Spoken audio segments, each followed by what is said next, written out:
Today I want to talk to you about alliances. So I want to use in a moment the symbol of the scale. The scale is a very important symbol. The other day I was on Instagram, and one of the girls I follow is a nutritionist. And the new logo for her business is the Libra sign, which I thought was interesting because Libra is the sign of balance, but it's the least balanced sign. So the sign for Libra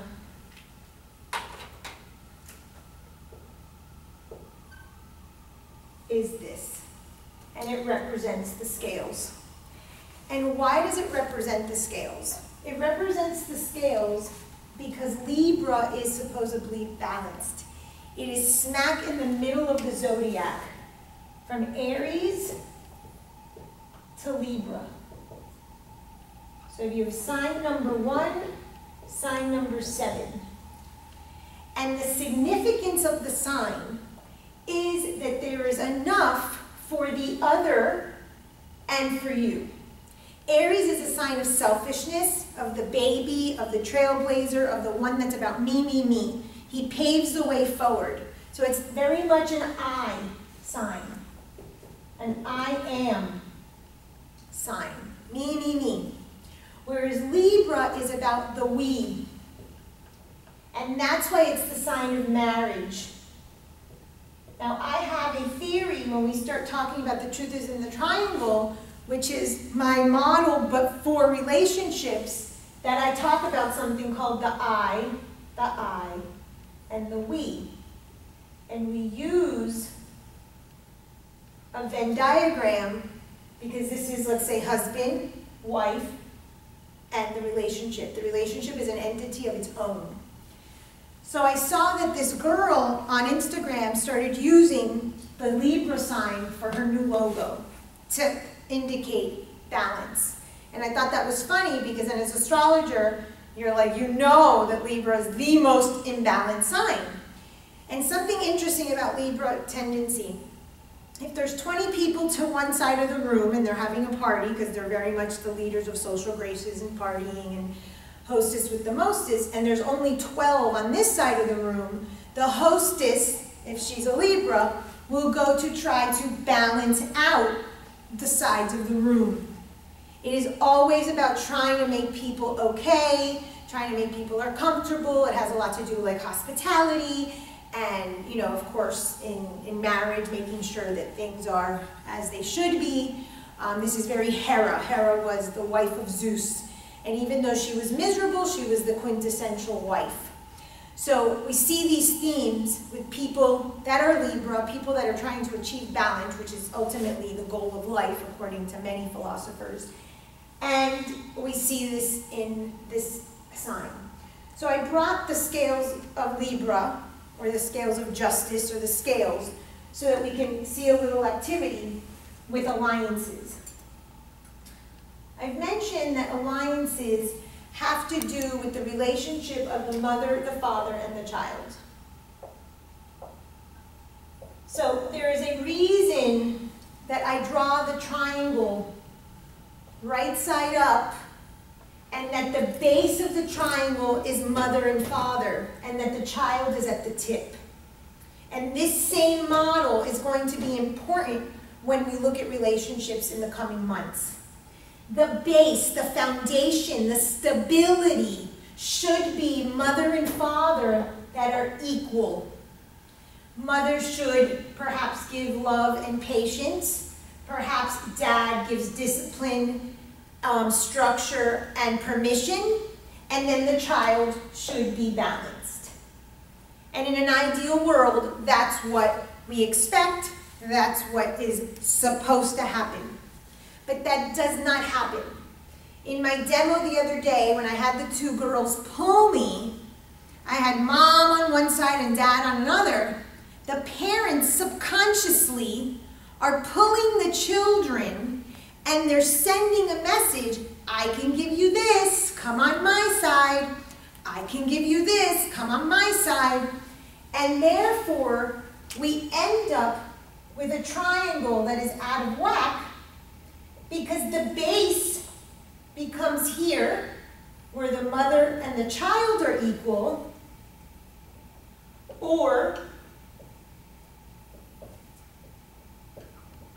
where the father and the child are equal, meaning that somebody is left out of the triangle.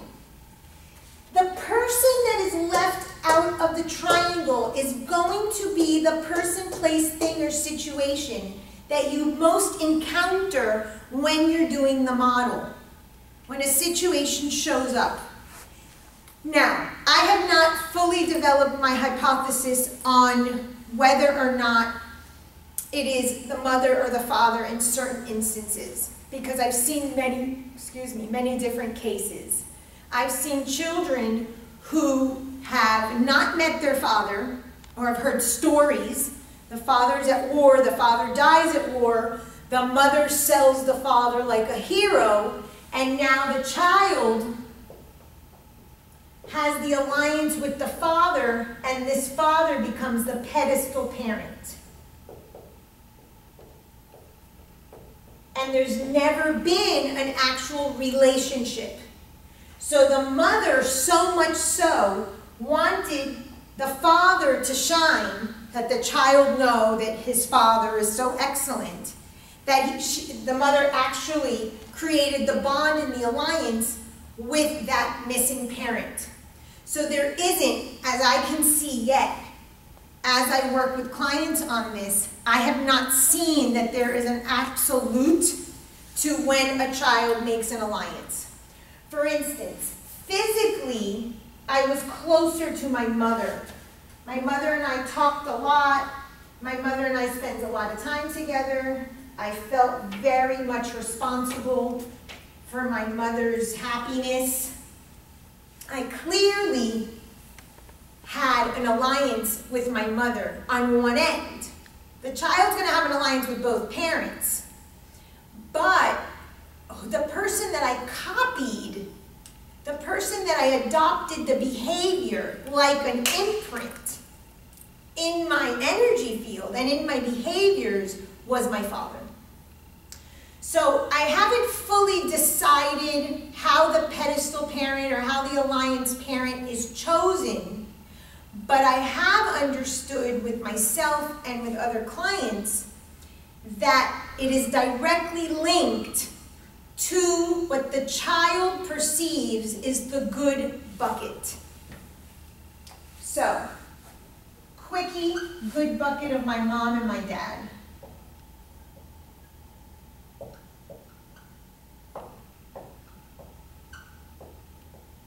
My dad's biggest thing was that he yelled. He yells like me, or I yell like him. My dad was the provider.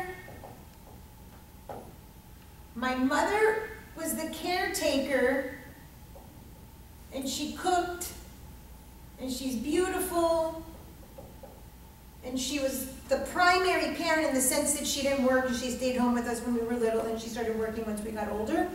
So the roles were somewhat appropriate, but really what I saw is that my father had the power. So whether the psyche of the child understands, there is a tendency to choose the parent that has the power. And this directly is related to gender roles. So I brought that diagram the other day about the brain, and it had the different organs, and I showed you how sometimes people can swap masculine and feminine, and we see many women that are the caretakers and the money makers, and they're the ones, and that was my role, and I was like the man, and my ex was the woman, and the roles were all confused. Because since in my case, Dad had the power, the role of power was masculine, it was a no-brainer. Be more masculine. And if you go to my origin story, where my mother wanted a boy, asked to have her tubes tied, then she got a girl. I already had it in my origin story that boys were better. So we're just finding pieces. Interestingly enough, last night I couldn't sleep. shocker. And I was rewatching one of the videos from earlier this week or last week. And I was talking about how I was born and my mom and dad went to go see the new Carol Burnett movie. And my mom's like, don't buy the tickets. I'm in labor. And I was like, oh my God. Do you know how many tickets to concerts, to shows, to vacations I have purchased and have never used? Just the other day, didn't I give Rob the Imagine Dragon ones? Mm-hmm. It's like, that has been something so consistent in my life, and it was listening to myself. I was like, oh shit. I mean, it is like down to like the most minute details that we are living out these stories and these narratives.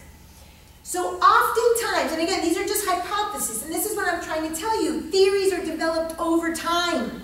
And then you test them with your clients, or you test them with your family and your friends, and then you find people that aren't so close to you, and you test them with that, and then you start developing this formulation of what you believe to be the way that explains the world. And that's all I'm doing.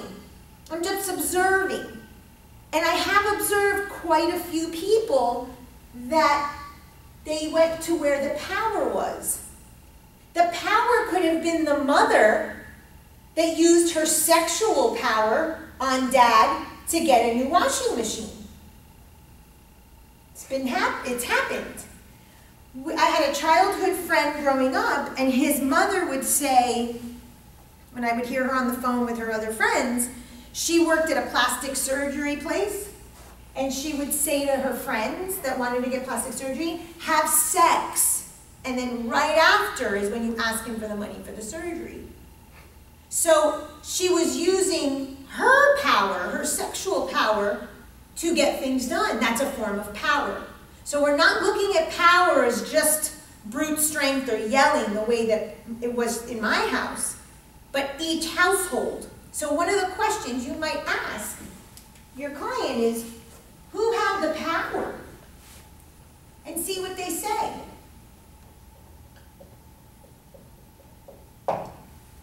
And it might give you an indicator.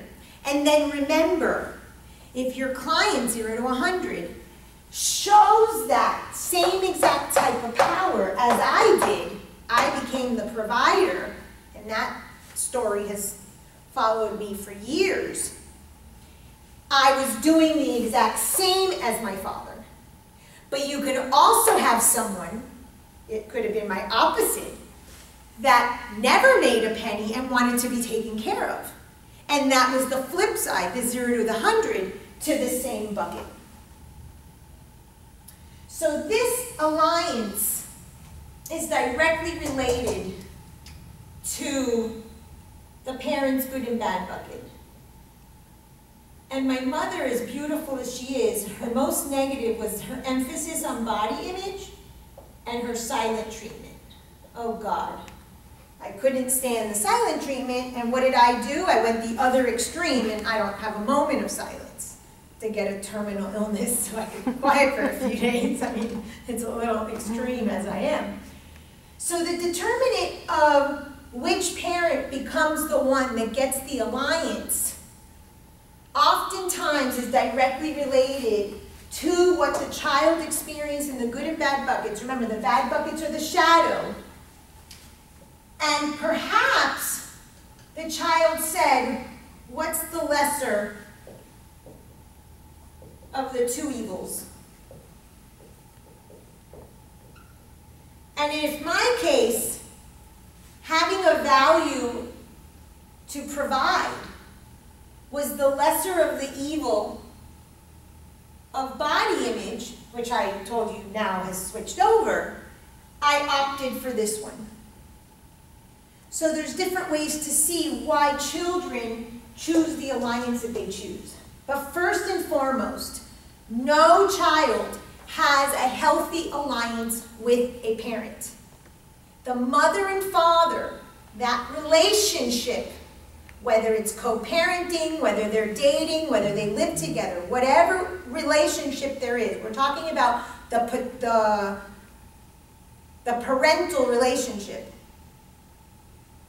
should be the base, the foundation, and the strength upon which both parents dedicate and discipline themselves to that child. And it is in our psyche that we think that this is what's supposed to happen. So most of us will say, oh, my parents, fill in the blank, messed up. And I was talking with a friend of mine the other day, and we were talking about parenting. And parenting is mandatory job that you're going to fail. In the job description, it is failure. Let's just explain why. We come from what? Wholeness, which is the zero, the circle. Then we get a crack, and we go spirit, matter, or chaos, structure, which is the egg and the sperm. And from that comes you. This glyph is the glyph of Venus, and it represents the physical body. Is the physical body perfect? No, it is not. Not one person ever that has had flesh has been perfect. So, what vehicle, question, what vehicle do the parents have? Here's the egg, here's the sperm, and here's the soul of the baby. Do the parents have to bring the soul, conceive it, and make it a person? What vehicle does the parent have to take the soul and bring it into human? How do we get the soul to become human? Conception. Right, and what happens? What are the parents giving the child? Body. We're giving them a body. Right. And if we know that every body is flawed, we know this. There is not one body ever. Sorry, Jesus people. Jesus was a man who represented the path, just like Buddha. Okay? They are godlike in the sense, like Hercules and other demigods, that did the work, learned the lessons, and then represented the divine and the enlightened person. Okay? But that's not us. So people that are born to a human body, which is us, are all flawed. So parenting is flawed. The job of becoming a parent, you are fucked up. You already fucked your kid up. Because if your job is to transport the soul, put it into a body by sex and creating the fetus, you have failed already. Because the baby that they hand you is not perfect. He might look beautiful. She might have the most prettiest eyes. The cheeks might be fleshed. The APGAR score might be wonderful. But we know that this is going to be a flawed human being.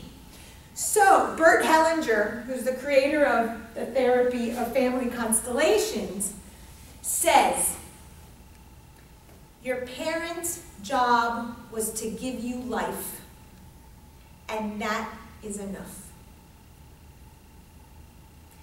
So in reality, the parent's job is to take you here, to bring you from here to here, to bring you from here to here. That's their job. And once they have created you and taken the soul, created the vehicle, which is your physical flesh, and now you're born, technically they've done their job. So why do we continuously bitch and groan and moan about our childhood and our parents and what they did and what they didn't do? Because we're flawed humans. Because we're flawed, we have expectations, we've watched way too many Father Knows Best, Yeah. We've watched way too many movies. That was what was portrayed, happily ever after, and mother and father, you know, taking care of Johnny, and And everyone looked around while they were watching that TV show and said, shit, I must be flawed, I must be wrong, something must be wrong with me because my family doesn't look like that. And I'm going to tell you, if you've ever seen a commercial for Gerber, where the mother just had the baby and she's all beautiful, or a magazine of someone famous who just had a baby, and the cheeks are, that's makeup, and that's props. And in between that smile, there was a lot of crying, a lot of farting, and a lot of pain. So what you're seeing captured in a TV show or on the cover of a magazine is screwing with us because we think that we're flawed because we don't have that picture of perfection. And that picture of perfection does not exist. And your most delusional people, I call this the snow globe.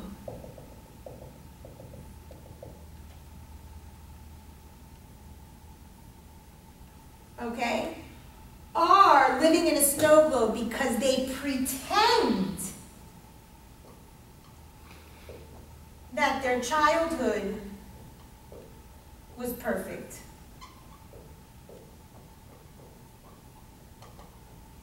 They pretend. Those people are the most deluded. And they're in a snow globe, in a snow globe, in a snow globe. And I say that when they come to me, or they have their own epiphanies, like we had Rebecca the other day, snow globes are shattered. So you can still hang out with Frosty and it can be still snowing. But you're not enveloped in this perfection. You're out in the world with everybody else, suffering and in pain, and cold and shivering, because it's cold. So when I was writing the second edition of the book, like the second edit, it was almost like I had written a whole new book the second time around. And when I was editing one of the chapters, it really hit me, like what had happened when I had my children. It really hit me like what my first marriage had been like the devastation. And I started crying. And I saw this image and I would hear pop, pop, pop, pop, pop, pop, pop.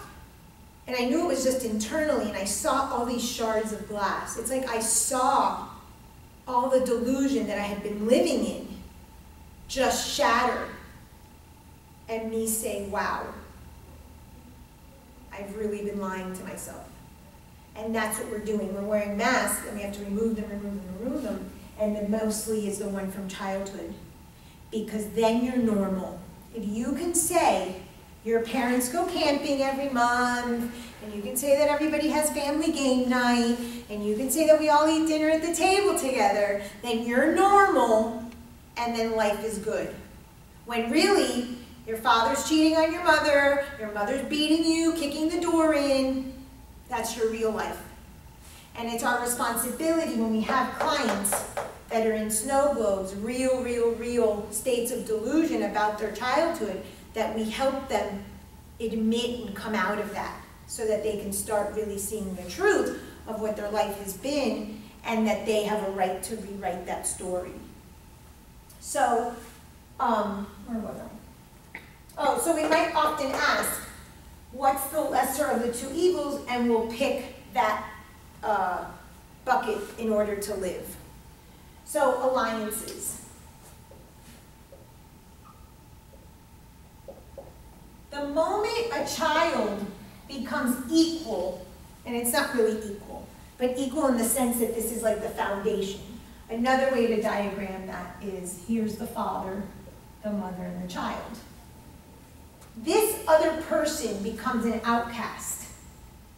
And two things occur. The child is having the wrong transaction. We've talked about transactions. The child is being told, be equal to mom or dad if he's down here. So what kind of transaction does that make for the child to have to be in? In an adult. Yes. Because if mom is a supposed adult and child now has to come up to the place of dad, they're supposed to act at the same level. So the child now has a responsibility to be an adult. Oftentimes the husband, the role of the husband, the provider, the caretaker, whatever it is that the mom needs. Remember, the child is like, mom, throw me a bone and tell me what you need so I can show up for you. Then I'm going to feel good about myself. And the mom in this particular example is showing Charlie exactly what she needs. And then what happens when there's another transaction? Because there's going to be another transaction. Charlie is a child. And Charlie at times is going to have to act like a child. But mom isn't going to like that. So now we have a twofold problem. When you have a wrong alliance, which every single one of us has with at least one parent, but both, you have the wrong transactions. You have the one that you're not supposed to have, and then you have the one that you're supposed to have, but you're punished for it. Because when Charlie wants to be a kid and say, Mom, I want to go to the youth fair, and Mom is laying in bed with a cough, oh, the guilt trip that is coming. Okay, well,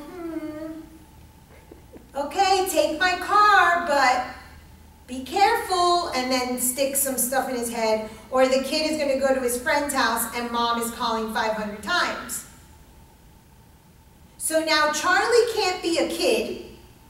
He's forced to be an adult, but he's not really an adult, and he's all screwed up with what his role is. And it's very common that we find people, almost everyone, in triangular relationships. Triangulation, and we talked about this the other day, has to do with the fact that we are dual. So if we have mother, father, and child, and the child has to have one relationship and another relationship, we're going to need one person here and one person here. So it's like two masks.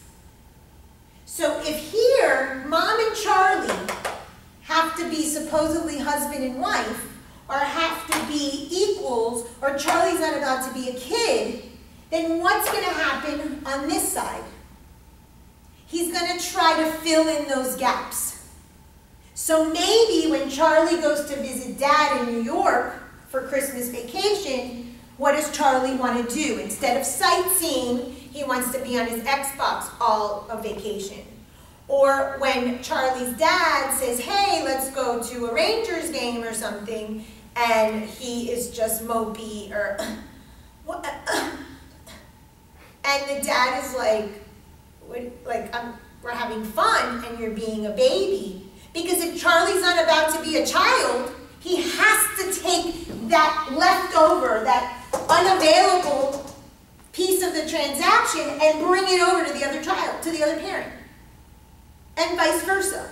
If here it's Disney Dad, and he's only allowed to be with his dad and eat cake and eat candy and stay up late and party and everything, then he's going to be ultra responsible with Mom, and then they're never going to have fun, and Mom is going to be like, damn, I'm the Debbie Downer parent.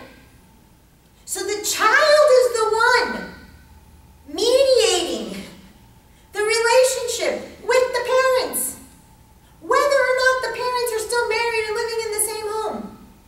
Because the child's responsibility is to take on whatever the parents cannot handle. Do you remember when I told you that? That children show up with the issues that the parents have repressed. So that hopefully the parents will see it in their kid and hopefully change and do something about it, but that's very unlikely. So this is a very, very, very dysfunctional, yet it happens to all of us. So then you have a pedestal parent. That parent tends to get the glory. This is a very big problem. Anytime, put in your notes, anytime there is a pedestal parent, like obviously, my dad is my baby. I had a client, she was a nurse, very well educated, doctoral level, ran, I don't know, a really big, expensive hospital, and was in love with her dad. In love with her dad. Her daddy was the love of her life. And we talked about him dying because he was getting close to death. And she's like, I don't know what I'm going to do, I don't know what I'm going to do. And she had not been able to have any relationship with any man that was like long-term since her first husband, because the love was just dedicated. She was already married, so to speak, to her dad. And it was after her father passed, just a year or two after that, that she met some gentleman. And it was interesting because when she showed me his picture, he was older and he had a lot of similar features, which is very common and there's nothing wrong with that. But when there is a pedestal parent, we have to